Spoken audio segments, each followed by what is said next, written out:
గన్నవరం నియోజకవర్గ Telugu Desam party, BJP party, Janasena party నాయకులకి, కార్యకర్తలందరికీ నా హృదయపూర్వక నమస్కారాలు. మనతో కలిసి వచ్చేవారిని అందరినీ కలుపుకొని ఐకమత్యంతో బీజేపీ, జనసేన, తెలుగుదేశం పార్టీ నాయకులు, కార్యకర్తలు, అలాగే వైసీపీ నుంచి వచ్చిన తెలుగుదేశం పార్టీలో చేరిన నాయకులు, కార్యకర్తలు అందరినీ కలుపుకొని ముందుకెళ్ళి ఈ నియోజకవర్గంలో తెలుగుదేశం పార్టీ జెండా ఎగరేద్దాం.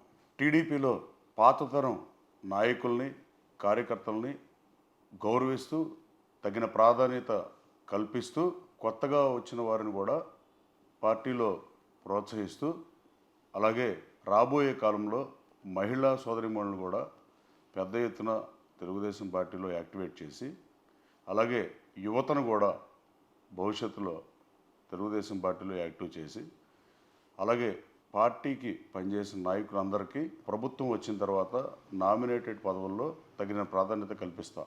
అందరం కలిసి పనిచేద్దాం, కలిసి నడుద్దాం, చేయి చేయి కలుపుదాం. గన్నవరంలో తెలుగుదేశం జెండా రెపరెపలాడిద్దాం. అలాగే చంద్రబాబు నాయుడు గారికి, భువనేశ్వర్ గారికి ఈ సీట్ని గిఫ్ట్గా ఇద్దాం. Thank you.